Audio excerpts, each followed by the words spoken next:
Essa noite eu vou contar para vocês uma história real, mas que é digna de um filme de horror. Existem casos de pessoas internadas pelo resto da vida em alas e hospitais psiquiátricos, recebendo medicação e um tratamento errado, que jamais vai ajudar em nada, porque simplesmente elas não estão doentes. Muitas dessas pessoas, na verdade, são médiums ou paranormais.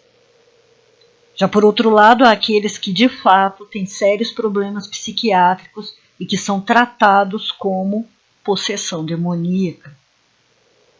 Tudo isso é muito perigoso e acaba com a vida daquela pessoa. Mas o caso da maldição de Rhoda Derry extrapola tudo isso.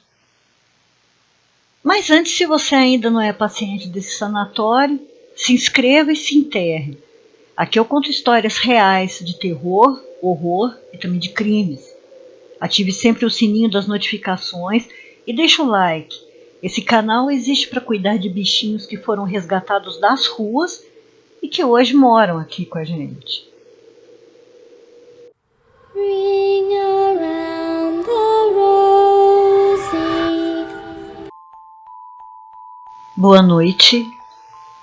Doutora Plague abrindo as portas do sanatório. Tem historinha para dormir. E essa parece mesmo um filme de horror, só que infelizmente bem real. Aconteceu em Indiana, nos Estados Unidos, com uma família simples de agricultores e destruiu a vida e a alma de uma menina linda, Rhoda Derry. O casal Derry já tinha 6 filhos, quando em 10 de outubro de 1840 nasceu Rhoda. Era uma vida simples, mas sem muitas dificuldades. E assim como os outros irmãos, Rhoda passou a infância na fazenda ajudando os pais. Sempre foi uma menina muito bonita e conforme os anos passavam e a adolescência chegava, sua beleza também aumentava. Isso fez com que o filho dos fazendeiros vizinhos se apaixonasse por ela e ela por ele.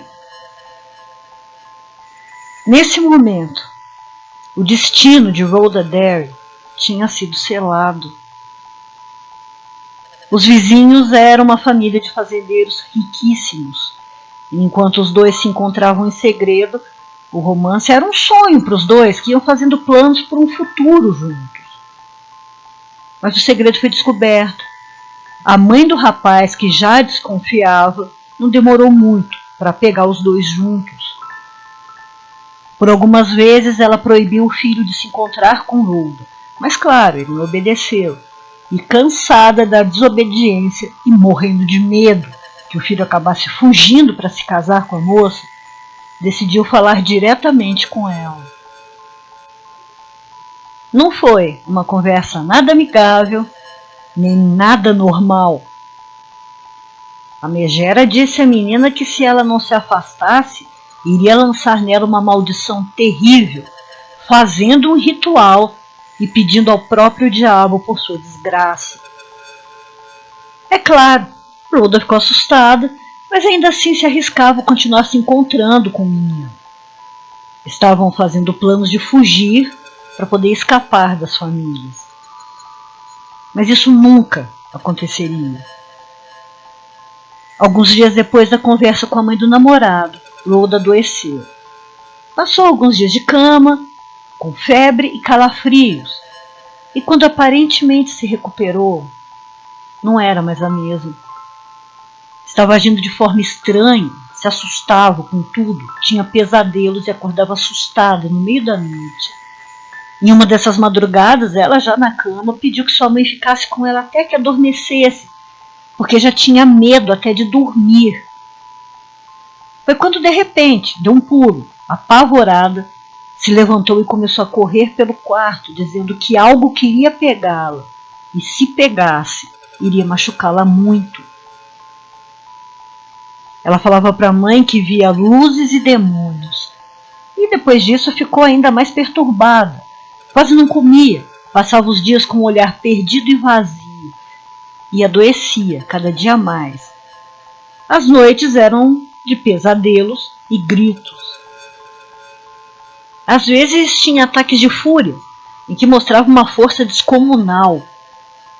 E o seu rosto, que era tão lindo, estava se deformando. Já parecia outra pessoa. Até que em uma tarde, as coisas iam piorar muito.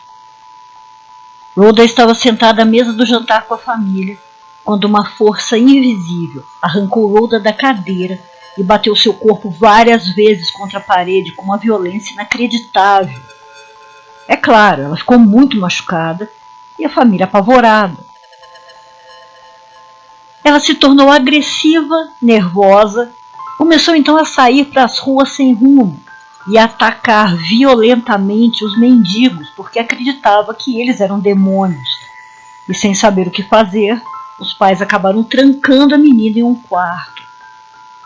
Os vizinhos diziam que ela estava com possessão demoníaca, mas a mãe só passou a acreditar mesmo nisso depois de ver a filha rastejando de cabeça pelo chão da casa. Procuraram então ajuda no sanatório de Jacksonville, mas após exames, os médicos não encontraram qualquer doença psiquiátrica em Rhoda e ela voltou para casa. Depois disso, tentaram também procurar ajuda com médiums e espíritas locais, mas nada deu certo. E foi quando os pais de Rhoda tomaram a decisão de deixá-la num asilo para sem-tetos insanos, a Poor House, de Illinois. Eles estavam com muito medo da filha e também não tinham a menor condição financeira para tratá-la. Então passou ali alguns anos e, após ser diagnosticada como insana perigosa, recebeu todos aqueles tratamentos da época que a gente já conhece. Banhos de água gelada, surras, privação de comida e passava os dias trancada. Com o tempo, já não se comunicava mais, deixou de falar e quando falava, era para balbuciar palavras que ninguém entendia, como se estivesse falando em outro idioma.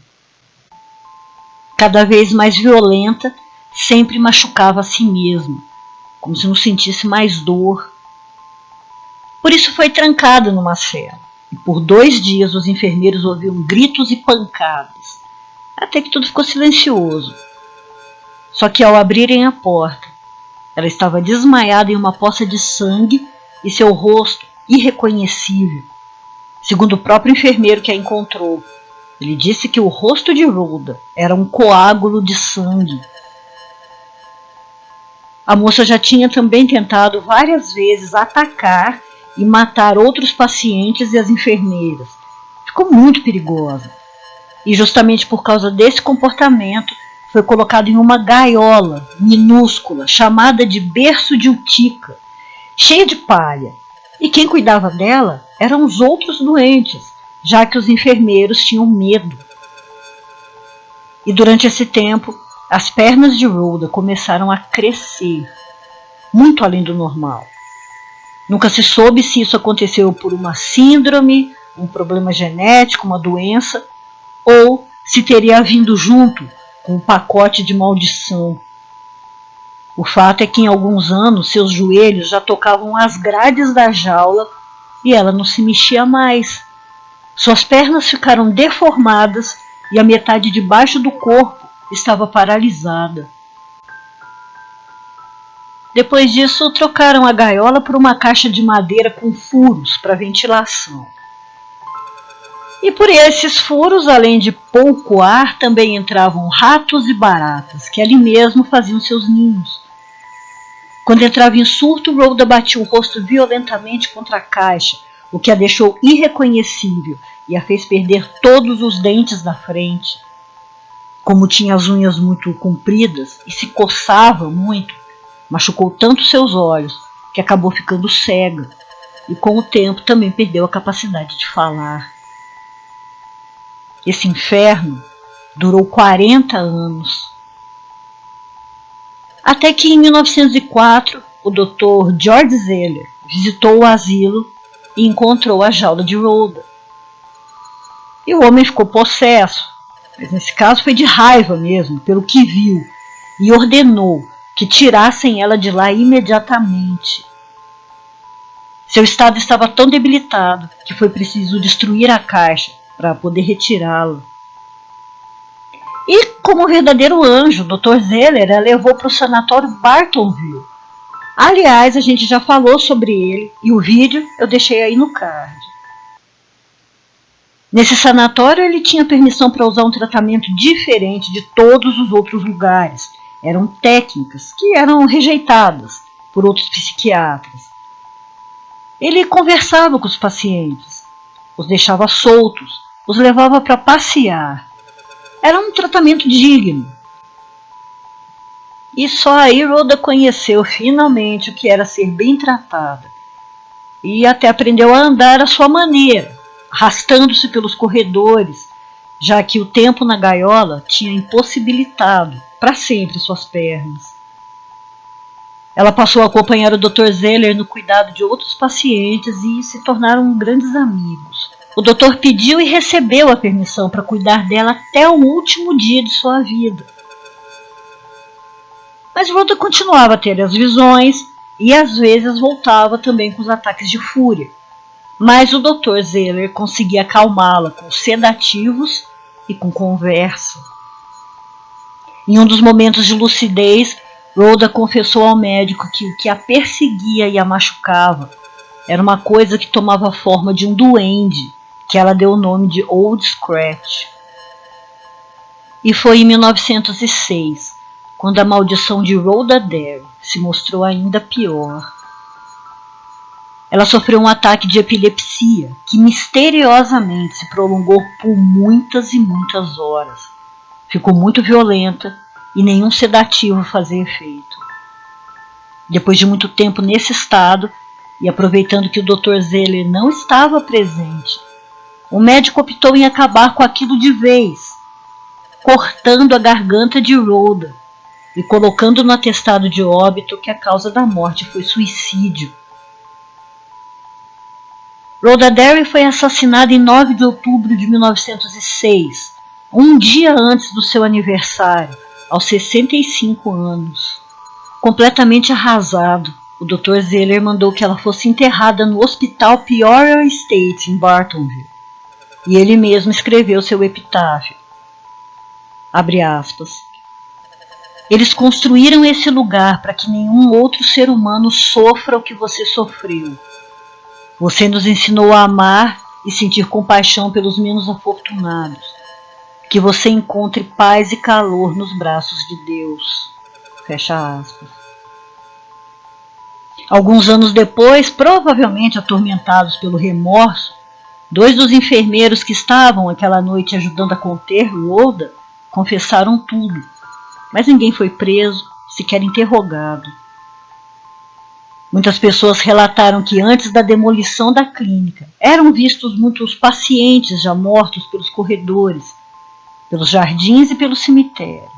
E vários são os relatos da aparição de Rhoda se arrastando pelos corredores. Quem visita seu túmulo diz que sente uma mão invisível puxando as pernas. Alguns anos depois, a Igreja Católica resolveu estudar o caso de Rhoda Derry. Um pouquinho tarde demais. E concluíram que ela nunca esteve doente, mas estava presa a uma possessão demoníaca.